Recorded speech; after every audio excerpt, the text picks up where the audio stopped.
A very good evening to all our viewers and welcome to this first edition of the evening review for this week. My name is Toiwon Jabala, your host. Let's have a look at some of the headlines in tomorrow's Namibian Sun.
Tonight on the show, we are joined by Nambata Angola. She is the Secretary for Information and Mobilization for the SWAPO Windhoek East District leadership there of the ruling party. She's also an executive, or an additional member of NECA. NECA is the Namibia Exile Kids Association, so she is an additional member of the executive there. And of course, we are also joined by Benita Nakambo, who is a former president of the same organization, that is NECA, and she remains a member of that organization. The background to tonight's conversation really is the statements that were issued by both the SWAPO Windhoek East District and by NECA, both condemning plans by the ruling party to reintroduce Philia Nangolo as member of the party. Ladies, thank you for making time. I appreciate it. Thank you. Yeah. Thank you. Yeah, sure. We start with Nambata. SWAPO has always said it's a people's movement. It welcomes all and sundry, but suddenly now we have an exception when it's Philia Nangolo. What is the problem? Thank you, Toivo. As we all know, SWAPO is a voluntary organization. Yeah. It's a political party, it's a voluntary organization. It has the freedom to choose who it accepts and who it will reject. Each case, of course, is treated with its own merits. And there have been members, or there have been applicants who have been rejected in the past, but we'll not go into those details. Yeah. And in the case of Philia Nangolo, the bone of contention is Philia Nangolo was a member of SWAPO previously. In his years, during the exile years. Our understanding is that he was sent to school, and he defected from school, he defected from his studies, and came from wherever he came from, and turned against the party. And in the process of turning against the party, it was all international. He traveled internationally to discredit the party, to discredit the founding president of the party. He even went as far as applying to the International Criminal Court, the ICC, to have the president, the founding president, indicted for war crimes. And in fact, as we are speaking, that application is still active at the ICC. And just until recently, until 2019, he was still singing songs against SWAPO. He was still against SWAPO. From 2019, for some reason, his stance has changed. And he's suddenly pro-SWAPO. None of us know why. He hasn't denounced his anti-SWAPO sentiments from the past. So we want to understand that has his stance changed? Does he believe in the ideology of the party now? Because he was a strong opponent of the party. And with the things that he has done, the things that he did to the party, honestly, it's offensive to the party, to the rank and file of the party, and to the founding president. So this is the issue. We have no problem with admitting him to the party.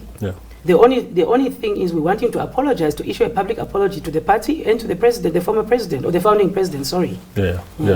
So Benita, today the ruling party, of course, held a press conference by the Secretary General where she said that she said exactly what Nambata is saying, that in fact that is the condition that they put there, to say he must apologize to the founding president and other members of the party that he has hurt or perceived to have hurt. That tone of the Secretary General, does it change now the position? Is that, I know that you're not speaking for NECA, but you're a member of NECA that issued a statement saying no to Philia Nangolo coming back to the party without these conditions being met. Maybe if you can reflect on that a little bit. Yeah, thank you, Toivo, for having me here again. You know what, Toivo, I think personally, I think I probably could even go further than what Ms. Angula just said, to say that it shouldn't even just end at apology. The magnitude of the apology must also be measured, because this man did tremendous hurt, not only to the party, but also his action ultimately also costs people's current livelihood. If you look at how certain even children of the liberation struggle that have had their lives changed as a result of certain allegations that he had said against the president. This is somebody who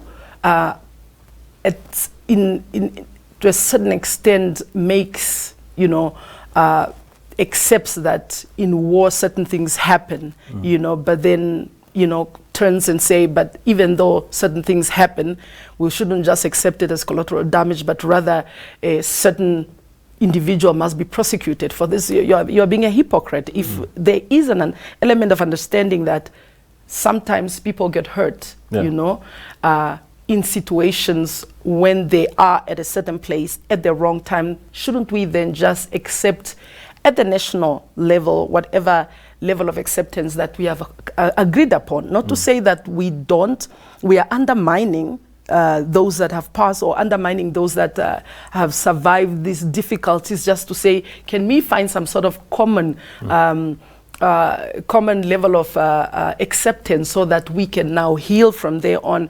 This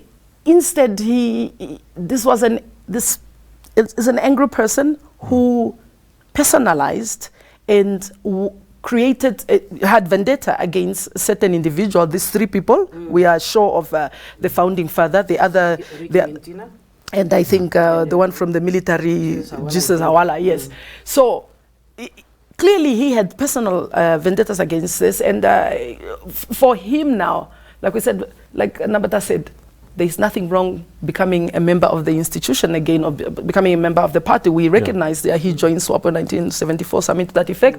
We recognize that he participated, but then he unfortunately, like many others, fell out. And when you fall out and then you go against the system, you can't just come back and you expect us to give you a red carpet welcoming. Because a lot of people went, and they were privately received, they were given their card, and they went, what is it silently about him that he should be gratified? And we should all sit back and relax, especially when he has personally tried to deduce the very same person who even at times had sacrificed his own family members to ensure that the system works. And just in addition to that, please. Yanangola defected from the party. He was not expelled to anything. He was not chased out. He defected from the party himself. After having joined the party in 1974, whenever he joined the party, he was sent to school, and he defected from the party and became a strong opponent of the party. And just in addition to what Benita was saying, in terms of the children of the liberation struggle, the effect it had on them. There's something called the Parents Committee, of which Yanangola was part of. And this Parents Committee, their mission was basically to discredit the founding father, whereas you had children of the liberation struggle whose parents were obviously in the camps, and these kids were sent for educational opportunities, let's say to Western countries like Czechoslovakia, the GDR, the former Germany. they were sent to all those places. And what Nangolo did through this committee, he made wild allegations that these children are being abused or they were kidnapped by the founding president. And as a result, those children had to be brought back or had to be sent back to Namibia prematurely before finishing school. And this affected their development. It interrupted their development. And we are seeing the results right now. Yeah. Many of these students are suffering from psychological and emotional damage. You know, they were brought prematurely. There was a program in place. They were brought prematurely. He disrupted people's lives. As Benita said, I mean, we are seeing the effects right now. This is why some of those children who are camping there at what is that place? Mixed settlement. This is why you have them camping all over the country, and they are very angry. Most of them are angry, but they don't understand. Yeah. Let me put this question to you. And just actually even to add on to that one, it's also the issue that you had some kids, especially in Germany, who never returned, or they came back and then went back. Just on Saturday, Peter Nanyemba's daughter contacted me, and she lives in Germany. She lives in Berlin. And these are some of the people like who were uprooted, and then boom, you were brought in, and then you realize no, there was no level of a process of you know, how do you call what is the right word? You know, when you are what is the word when you are not reconciling? What is the word when you are slowly engaging somebody so they are accommodated into this environment and all of that? That was not done because Philia Nangolo created some sort of, you know, idea that these kids they were not there studying or they were not there rightly, that president was doing something else, and that's not right. Yeah. You know. Yeah. So Nambata, I'll ask you. So when news broke of some of the demands that the likes of that NECA and your district made, when you issued a statement saying that Philia Nangolo must apologize to the founding president, of course others, the reaction part of it has been that, you know, but is Sam Nujoma a demigod? Can he not? Is he above criticism? Can he not be scrutinized? Can he not be questioned? What is it that Phil has done so much that somehow we have to single out the founding president? What particularly did he say that is out of character? Yeah. Toiva, that's a good question. And that's a question that I'm also getting from many people.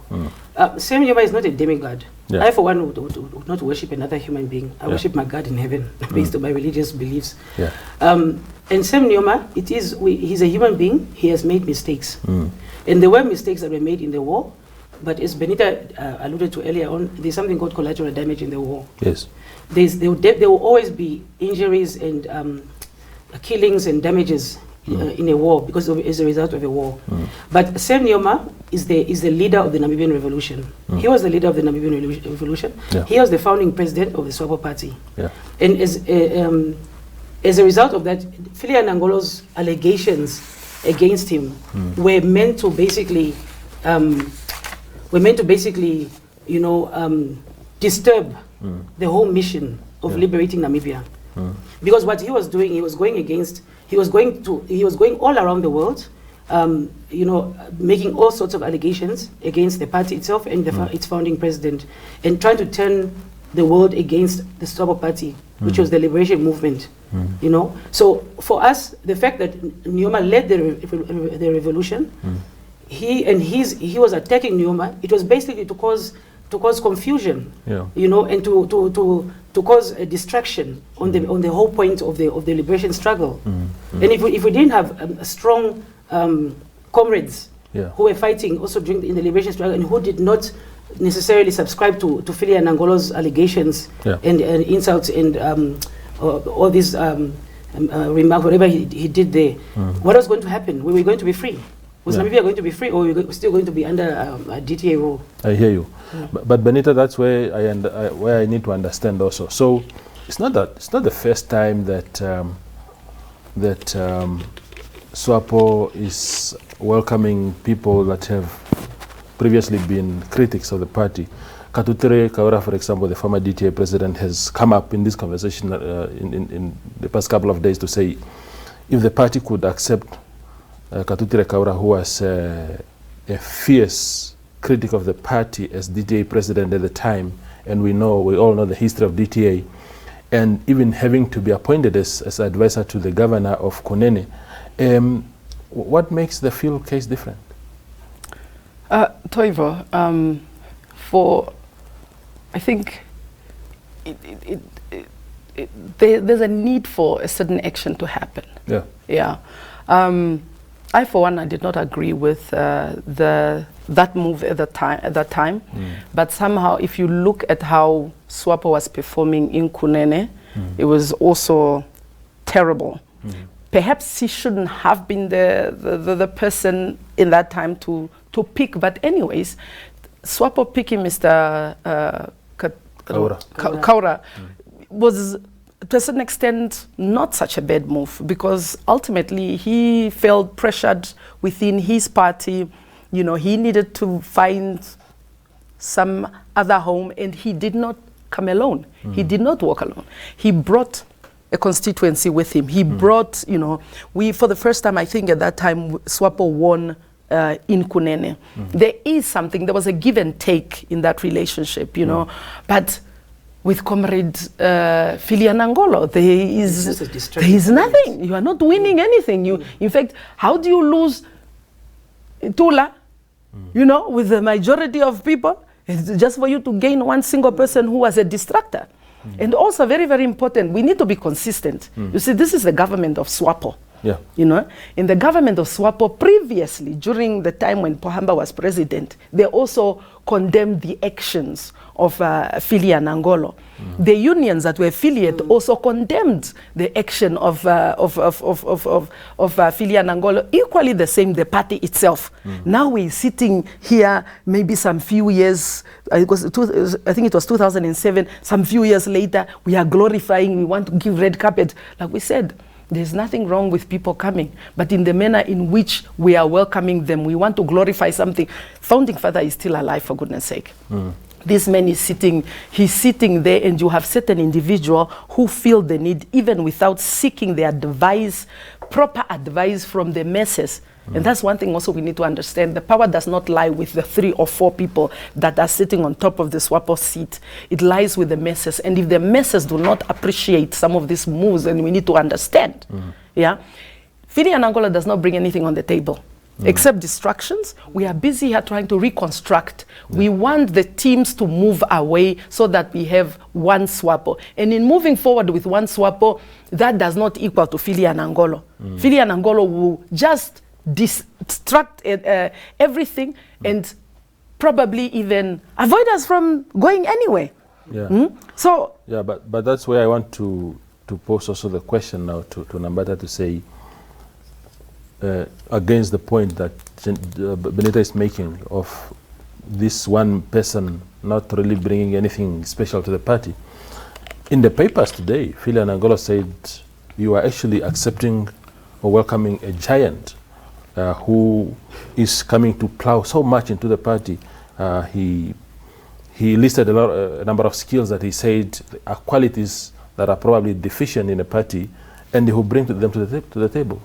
Yeah, I read the newspaper today, but those skills that he's referring to are these very skills he used to destroy the party, to try to destroy the SWAPO party. Exactly. Yeah. And what we have learned in politics is that, especially SWAPO politics, you can't destroy SWAPO from the outside. Yeah. You can only destroy SWAPO from the inside.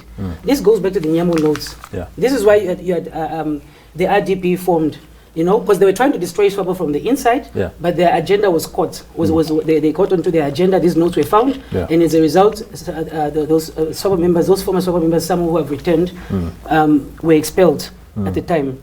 You know, so I don't know what Philia Nangolo means by he'll be more of a benefit to the party. I mean, if you think about even the elders in the north, you know, the SWAPO voting base is mostly those elders in the rural areas, or like, you know, those members in the rural areas. If you think about those elders, what are they going to say when they hear that Philia Nangolo has been welcomed to the party, back to the party? Fine, the red carpet treatment did not take place because NECA, I guess, sabotaged it for them. But what do we expect our membership base to think when they hear that Philia Nangolo, the very Philia Nangolo, who was out there insulting this party, or working totally against the party and against its founding president. And remember that the founding president is respected, is highly respected by the membership base. You know, what are they going to think? So to me, in my view, it's actually going to cost us more to have him than a benefit in any way. And then he makes an absurd remark that he's going to save SWAPO, he wants to save SWAPO. This is the headline of the Namibian. How is he going to save SWAPO as a new member of SWAPO or as a returning member of SWAPO? You know, how do you say SWAPO? What role is he going to play at Congress? Congress, the SWAPO constitution is very clear with who the delegates are to Congress. The delegates are the Central Committee members, and then 10 members from the Regional Executive Committee of each region, and 4 members of each District Executive Committee for all across the country. Those delegates are very clear. Now, if this man is just joining SWAPO now, how is he going to get into the structures in order for him to qualify to be a district executive member or a regional executive member or a central committee member? Or is there something that the leadership knows that they're not telling us? Yes. We'll go for a quick break and then we'll continue our conversation.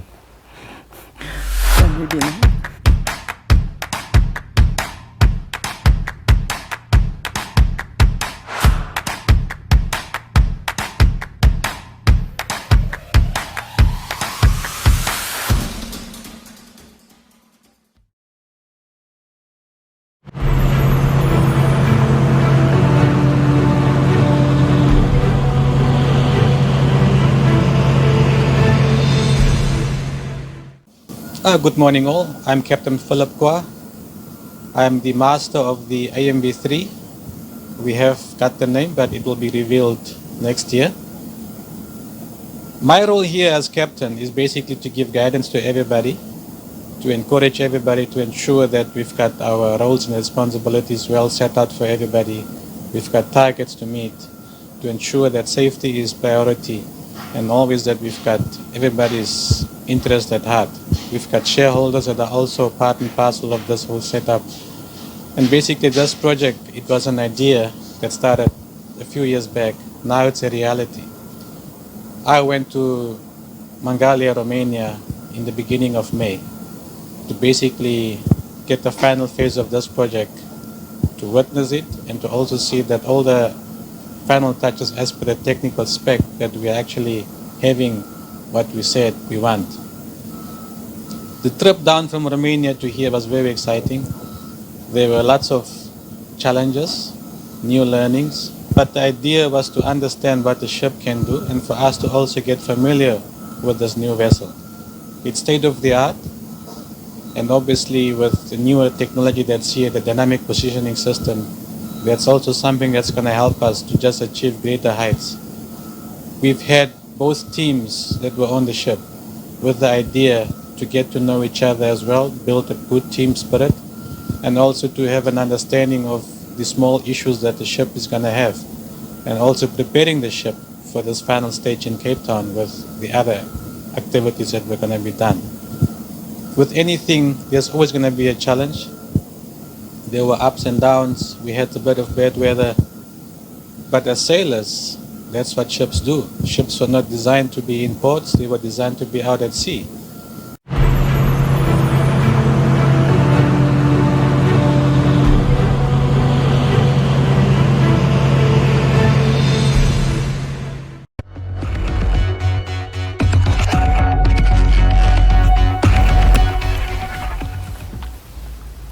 We continue our conversation with Benita Nakambo and Nambata Angula. Nambata, I know that you're the one who spoke last, but I still want to pose a question to you. So we are hearing rumors again, and I'm using the word rumors deliberately because there's no verification of that information, that there are also plans to bring back to the party Josiah Nyamu, who is obviously known for what is called the infamous Nyamu Notes. That was to destroy SWAPO from within. How does a person like Nyamu compare to Yana Ngolo as people that are perceived by yourselves to have had bad intentions against the party? Well, Nyamu cannot be compared to Yana Ngolo because Nyamu was not a puppet during the liberation struggle. Nyamu was simply found with these notes, and I don't want to believe that Nyamu authored those notes by himself. I honestly believe that there was a clique that authored these notes with Nyamu, and this is probably the result the formation of the RDP. But the leader of RDP himself, the late Hidipa Mutenya, may his soul rest in peace, he returned to SWAPO. He returned to SWAPO. He was welcomed at the party headquarters, and even Hidipo cannot be compared to the late Hidipo cannot be compared to who is this gentleman? Philia Nangolo. Philia Nangolo. He cannot. They did not go around strongly, unapologetically, you know, opposing SWAPO. And degrading SWAPO and its leaders. And what would diplomacy be in Namibia without HH as well? Yeah, and for HH, even the Nyamos, they have made their great contribution to the liberation struggle. So I would personally not have a problem with Nyamo returning to the party. Yeah. He cannot be compared to Yanangolo. In the case even of Kaura, the difference between Kaura and Nyamu, not Nyamu, sorry, Kaura and Yanangolo, is that Kaura was never a member of SWAPO. He was a known puppet. But we don't know why Kaura returned, why he came to SWAPO, why he came to join SWAPO. Maybe he had hopes for economic means. I mean, and I think he's still the advisor to the governor of the Kunene region anyway. So maybe he was looking for economic means since he fell out at the Congress of the DTA, or PDM as they call it now. He fell out at that Congress against Honorable Venani. You know, so was he actually going to come to SWAPO? Was he going to join SWAPO if he had made it at that Congress? Yeah. Only he knows why he came. And funny enough, interestingly, he was then appointed governor to the, assistant to the governor of the Kunene region. But I tend to disagree with Benita saying that he brought supporters with him. What supporters is bring? Because we lost the Kunene region in the last local authority elections. We didn't do well there. PDM basically retained that. That's their base. Was there no elements of improvement with Kunene at some point when he came? There? The improvement is just by the governor, Shea, whatever his name is. You know, so Kaura did not. There's no benefit to really having Kaura in the party. In fact, we don't even hear about him. His name is just. And Kaura also, we did not roll out a red carpet for him or make a big deal about it. Kaura attended a rally. I think it was in Tsumeb. A Team Harambe rally in 2017, the then Team Harambe. He attended this rally and he was given a scarf. I don't know what the president thought, how it was going to benefit SWAPO by, you know, bringing in Kaura, because I mean, that was an internal elective Congress. You know, so what impact was Kaura going to have anyway? Yeah, but that is also where the point might be. Maybe the president had in mind what Benita is talking about.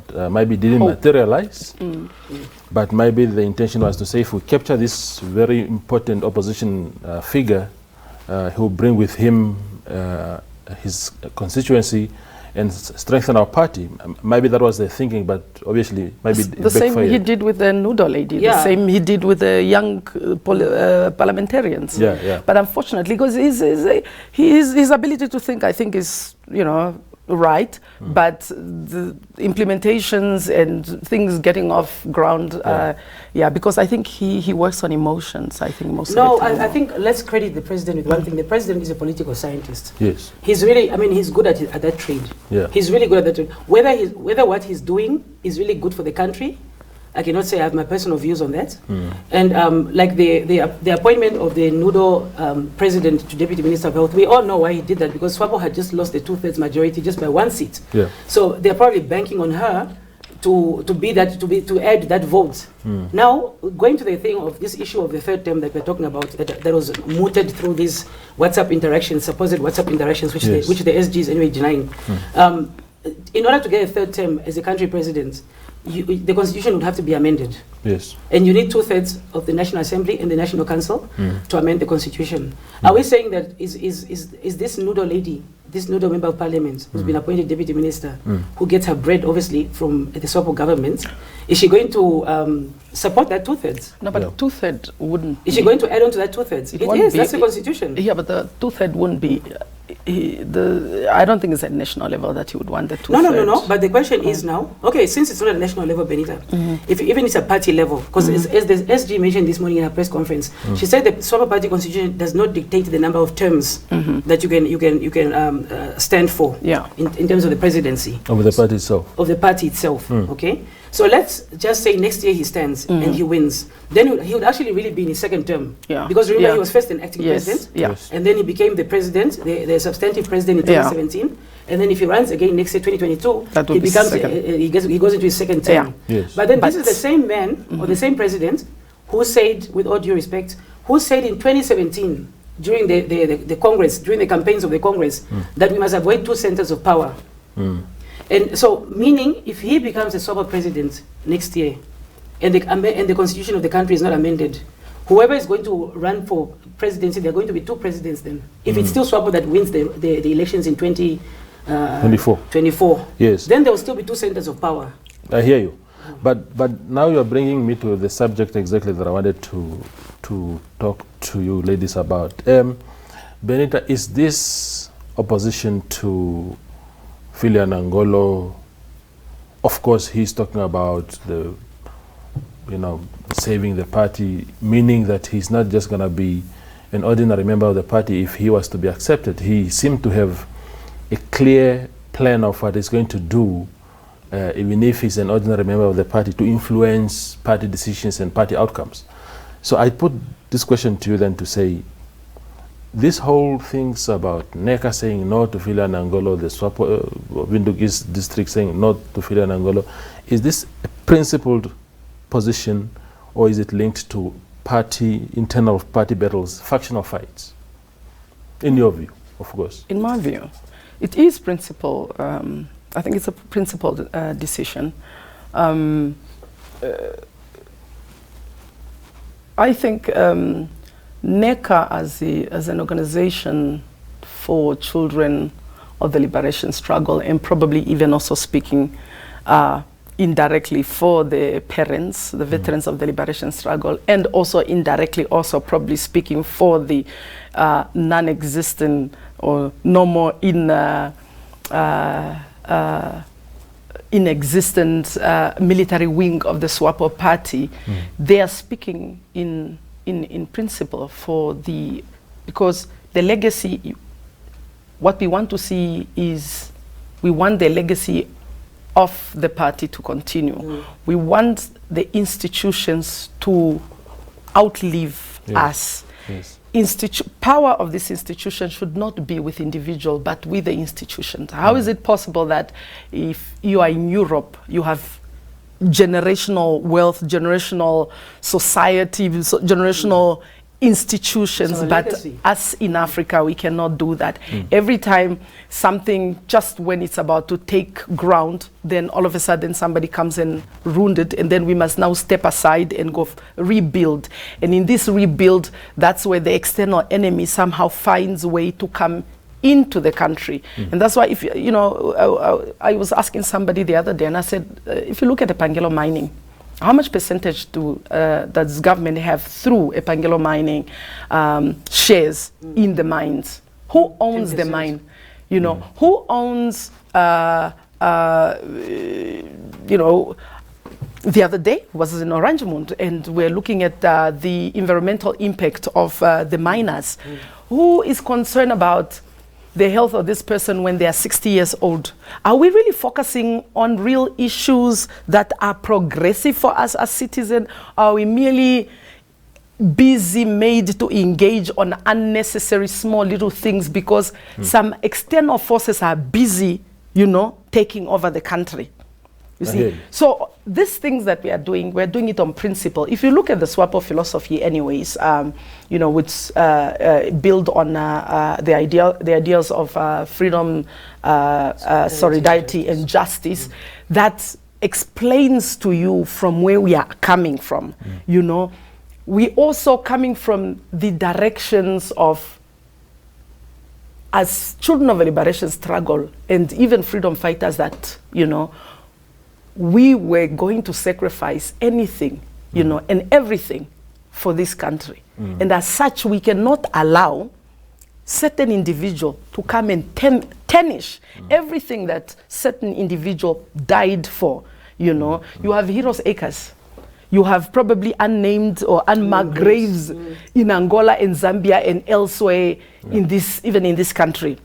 So what we are doing this is on principle. It's not on we have no issues against Mr. Philia Nangolo whatsoever. I think it's great that his conscience has he has genuinely repented. he has repented and he has prayed, and you know, we welcome him. But can we just minimize the performance in terms of what we want to do for him? To understand, let the gentleman come in. He has to come in, but there is no need for all of this thing. And most importantly, he needs to apologize, genuinely apologize. That little apology that he gave with, in the name of his brother, Colonel Lieutenant Ipumbu, that is not an apology. You see, if you look, in fact, if you look, Toivo, I'm so sorry. If you look at what he says, he says, I'm writing this public apology in honor, in memory of his brother. So he's actually not doing it for himself, he's doing it on behalf of his brother.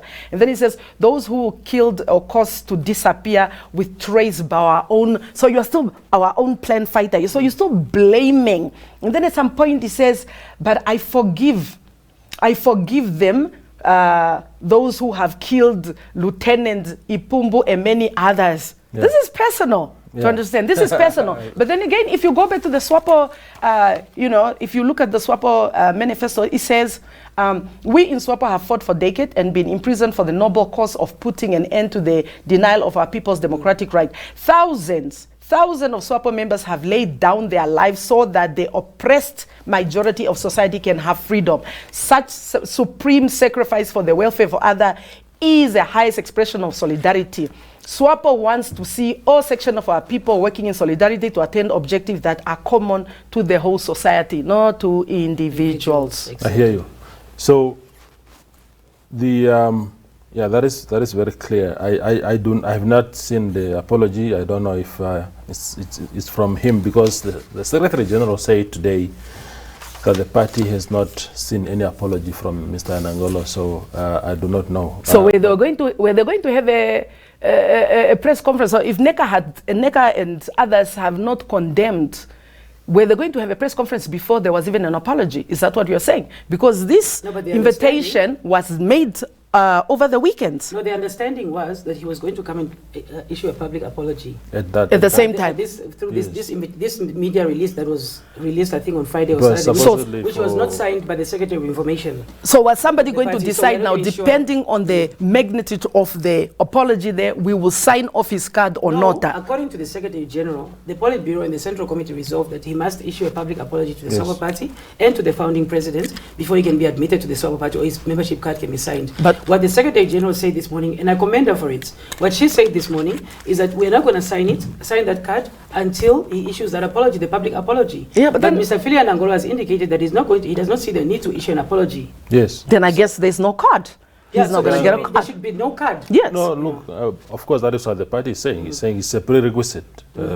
Signing of that membership card, I mean, apologizing is a prerequisite for signing of that membership card. But so I was just saying that the party is on record this morning saying they have not seen any apology from Mr. Nangolo. But the magnitude of the apology must also be measured, because you can't just say, I apologize. It has to be genuine apology. It must be a specific apology. Yes. And the elements of who we are apologizing to at what time also matters. I know, ladies. In the interest of time, I have one last question for you, Nambata, in not so many words. I know that Mr. Nangolo is a staunch supporter of President Hage Geingob. President Hage Geingob led Team Harambee that fought at Congress against Team SWAPO. You were an active member of Team SWAPO. And I know that, again, in fairness, that you are not the one in your individual capacity that issued the Windhoek East District statement. But can you state on record that, again, the same question that I put to Benita, that this is a genuine concern and not linked to intra-party factional battles? Yes, Toiva, I can confidently say this is not linked to inter-party factional battles. Yes, Team SWAPO, Team Harambee came about in 2017, unfortunately, and it really did great damage to the party. Yes. But from NECA's side, I'll start off with NECA's side. From NECA's side, we follow the ideals of the SWAPO Party, not of any individuals, not of President Hage Geingob, not of Nasangula, not of Pendukeni Vulaitana, not of Helmut Angula, not of any of those seniors, not of Jerry Kanjo, not of anybody. We follow the party. It's about the party's ideals, the principles of the party. That's what we follow. We are not fighting factional battles here.